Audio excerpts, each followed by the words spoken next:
And hello guys, nandito naman po tayo ulit para sa ating mga Autumn serye. And I'm so excited to share to you itong G-Gibbs pa rin mga kaibigan kasi nga mayroon silang update at nakaka-excite po ito.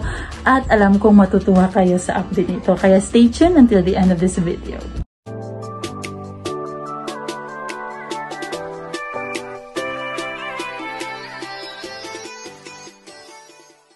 Hello guys, my name is Dad and kung bago kayo sa channel ko, please click the subscribe button and hit the notification bell and nag-upload tayo ng mga video tutorial dito, especially all about GCash. Video excited talaga akong i-share sa inyo ang bagong update dito kay G-Gibbs. Ayan si G-Gibbs, kung hindi nyo pa alam, kung wala pa kayong G-Gibbs at gusto nyo malaman kung meron kayong offer, just check your GCash account and click the borrow.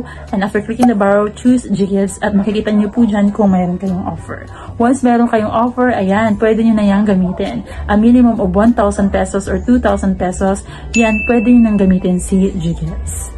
But, hindi po yan ang ating pag-uusapan ngayon, kundi itong bagong update nga ni G-Gibbs. Si G-Gibbs nga ay mayroong update at pwede na tayo mag-loan up to 5 loans.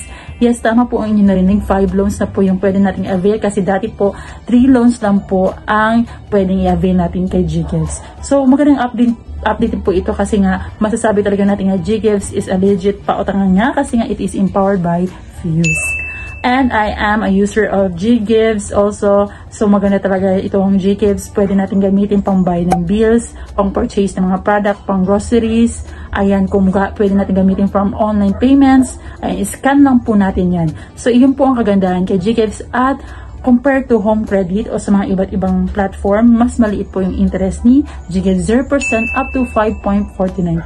So, di ba ang ganda? Ang hindi ko lang po nagustuhan dito kay G-Gibbs is yung paiba-iba yung kanyang offer. Kaya kasi nga weekly po ina-assess ni G-Gibbs ang ating mga account. So, kung we are a good user of GCash, so lagi natin ginagamit, so mataas yung ating G-score, ayan, nagbabagaw yung kanyang offer kasi noon meron akong offer na 15,000.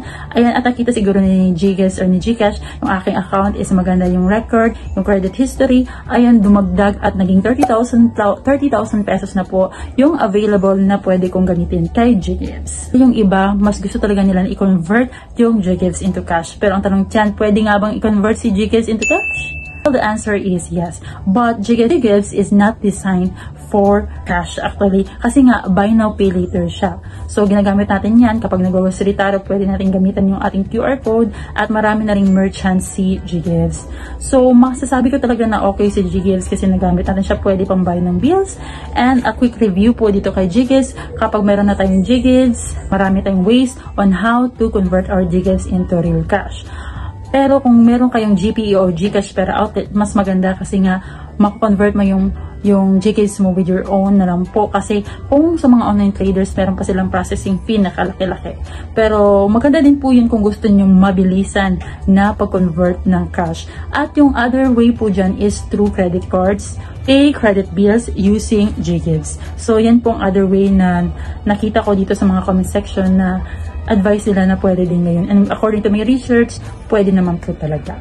Pero kung gusto niyo yung mas mabilisan nga, pwede kayong kumuha ng mga online traders pero dapat search po tayo ng legit para maiwas po tayo sa scam. Okay? Pag meron na kayong G-Gibbs up to 125,000 yung pwede mong ma-loan dito. And 0% to 5.49% yung interest rate. Ano po talaga ito kasi nga pag sinabing utang, hindi kayo mahirapan na mag-monthly kasi nga maliit lang yung babayaran mo every month. Unlike kung bultuhan mong babayaran ka agad yun. So, yun yung ating mga purpose kung bakit tayo nag-uutang. Kasi nga para hindi tayo mahirapan sa pagbabayad, especially kung wala pa tayong ganun kalaking pera.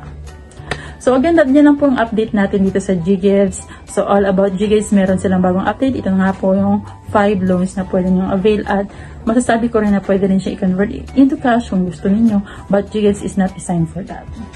Again, kung meron kayong mga katanungan, kung meron kayong mga questions and comment, pwede ninyong ilagay dyan sa ating comment section dahil sisikapin natin yung sagutan. Again, this is only for educational purposes and I just share my knowledge. If you want to know more all about GCash, meron po din tayong mga naka-playlist dyan. Pwede nyo rin panoorin yan on how to unlock our G-Gibbs and how to get an offer. Again, this is that and thank you for watching.